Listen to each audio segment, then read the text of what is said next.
Good morning students. तर आज पण आपण मराठीमध्ये निबंध लेखनचे 2 टॉपिक आहे, पक्ष्यांचे मनोगत आणि वाचन हे उपयोगी छंद. हे 2 टॉपिकवर निबंध लेखन करणार आहोत. तर निबंध लेखन कसा करायचा आहे, कशा सुरुवात करायची आहे, कसं एंड करायचं आहे, हे मी तुम्हाला शिकवले आहे. तर आज आज मी हे 2 टॉपिक तुम्हाला एक्सप्लेन करते, ताकी म्हणजे तुम्हाला कळता येईल कसं ह्या टॉपिकवर आपण लिहू शकतात ऐसे. तर बघा, फर्स्ट आहे मुलांनो पक्ष्यांचे मनोगत.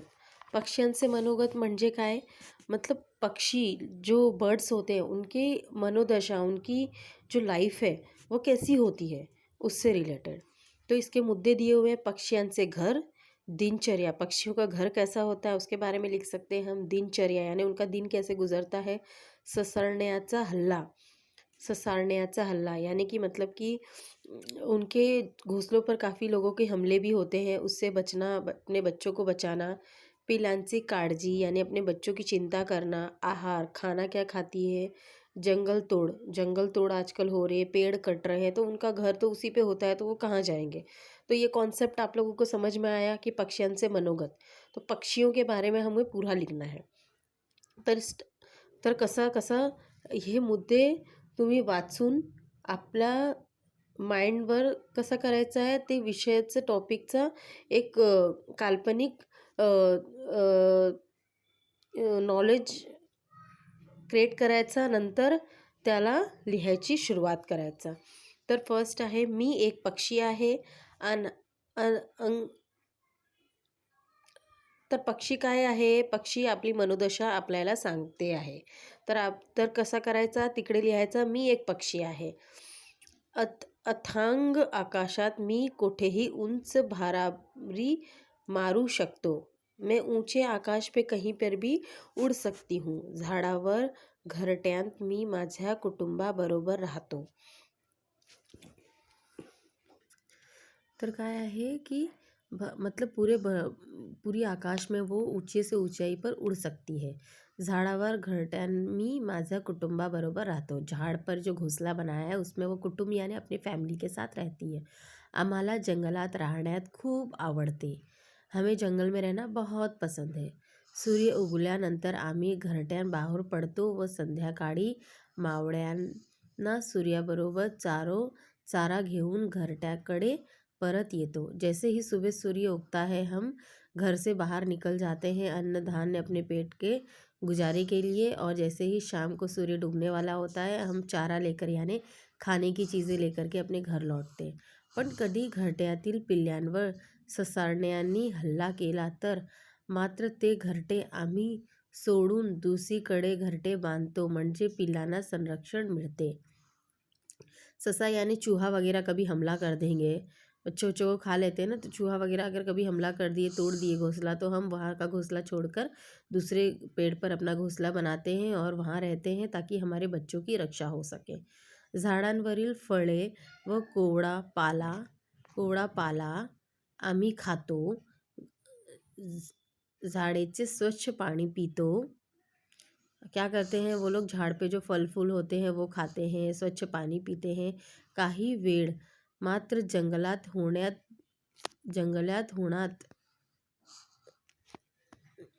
तोडीमुळे व शिकाऱ्यांमुळे आमचे नुकसान होते. अब क्या कह रहा है वो कि जंगल जो टूट रहे हैं, काटे जा रहे हैं लकड़ी के उपयोग के लिए, इंसानों के रहने के लिए, तो इसके वजह से पक्षियों का नुकसान हो रहा है. वो कहाँ घोंसला बनाएंगे, जंगल के जानवर कहाँ जाएंगे.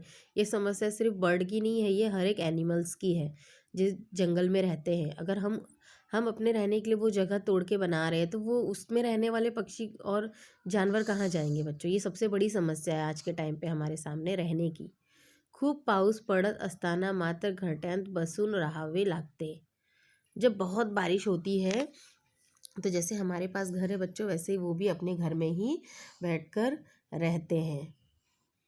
अब है आता नेक्स्ट टॉपिक आहे. अशा प्रकारे आपण पक्ष्यांचे मनोगत आणि असा पण लिहू शकतो जानवरांचा मनोगत. तो इस पे भी हम बना सकते हैं, ऐसे लिख सकते हैं जंगल के टॉपिक पर. वाचन एक उपयोगी छंद यानी रीडिंग करना एक बहुत ही उपयोगी चीज़ है. मुद्दा क्या है, छंदाचे महत्व। इसका महत्व क्या, इंपॉर्टेंस क्या है, पहले वो अट्रैक्टिव होना चाहिए, वो लिखना है आपको, तभी लोग आपका पढ़ेंगे। उसके बाद में वाचनाचे फायदे, उसका महत्व, उसके इम्पॉर्टन्स, उसके बेनिफिट्स, मोठे पुढारी, आगे क्या बड़ा यूज़ होता है उसका, तुरुंगातील एकाकी जीवनात साथ, और एक जीवन के साथ मिलता है, ज्ञानात भर, और नॉलेज भर भर के मिलता है। तो प्रत्येक माणसाला कोणता कोणता छंद असतो। हर एक मनुष्य के अंदर कोई ना कोई हॉबी होती है, कोई ना कोई चीज़ करने की इच्छा होती है। छंद हा माणसाच्या जीवनातील फार मोठा आनंद आहे, और जिस इंसान की अगर कोई चीज़ करने की इच्छा है, उसको पसंद है, तो वो चीज़ वो बहुत अच्छे से कर लेगा। ज़बरदस्ती तो हम नहीं करवा पाएंगे, तो वो चीज़ वो बहुत अच्छे से करता है। ज्याला वाचण्याचा नाद आहे तो कुठेही कधीच एकाकी नसतो। जिसे रीडिंग का बहुत अच्छा शौक होता है, वो कहीं पर भी अकेला नहीं होता, क्योंकि अगर वो कहीं अकेला बैठा भी है तो वो कुछ ना कुछ पढ़ता रहेगा, तो उसे ऐसा लगता है उसके साथ उसका बुक होता है, तो वो अकेला कभी नहीं होता। त्याला वेळ कसा घालायचा हा प्रश्न नसतो। उसे समय कैसे निकालना है वो प्रश्न ही नहीं है, क्योंकि वो अपना समय बुक्स को देता है, कुछ ना कुछ नई चीज़ें पढ़ता रहेगा, रीडिंग करता रहेगा, नए नॉलेज लेता रहता है। वाचनाचे ज्ञान मिळते, वाचन से यानी रीडिंग से हमें ज्ञान मिलता है। आपले मोठे पुढारी उदाहरण बापूजी, टिळक, आंबेडकर याने वाचनाची खूप आवड आवड होती, म्हणून तुरुंगावास वाचनाने त्यांनी साथ दिली। हम जैसे कि उदाहरण है बच्चों, कहा ना मैंने, ऐसे में उदाहरण अगर हम डालेंगे तो बहुत अट्रैक्टिव होता है। तो देखो इसमें भी उदाहरण का यूज़ किया है, जैसे बापू गांधी जी जो थे, तिलक थे, अंबेडकर के थे।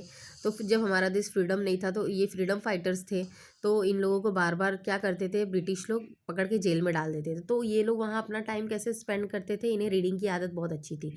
रीडिंग करते थे तो लिखने की भी कला आ जाती है, तो रीडिंग करते थे और लिखते थे, तो इससे इनका दिन जो तुरंगात यानी जेल में बहुत अच्छे से कट जाता था। इनका एक साथी था वो।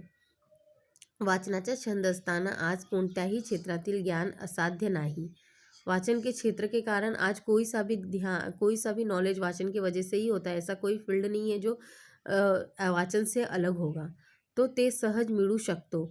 संगणकामुळे जग फार जवळ आलेला आहे। संगणक म्हणजे काय आहे, कंप्यूटर। कंप्यूटर के वजह से क्या है, हमारी जो दुनिया है बहुत ही नज़दीक आ गई है, क्योंकि कुछ भी नॉलेज अगर हमें लेना है सीधा टाइप करो।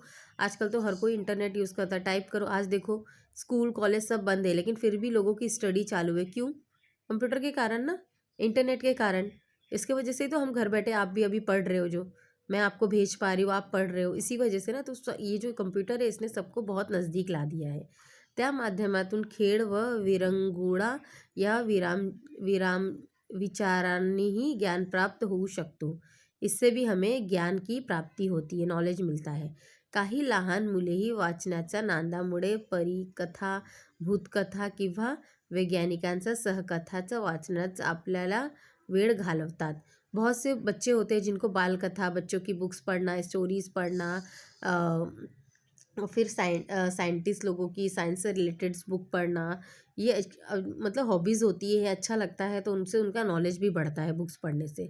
वाचनाच्या छंदामुळे वर्धकची सुखावत होते। हा छंद जोपासणे स्वस्त व सुलभ आहे। ये छंद यानी ये हॉबी को अगर आप अपने लाइफ में लागू करते हो, करोगे, तो आपको इसका बहुत बेनिफिट्स फ्यूचर में भी होगा, क्योंकि आप जितनी ज़्यादा चीज़ें पढ़ोगे, लिमिटेड नहीं, अगर लिमिटेड सिर्फ आपकी जो स्टैंडर्ड्स की बुक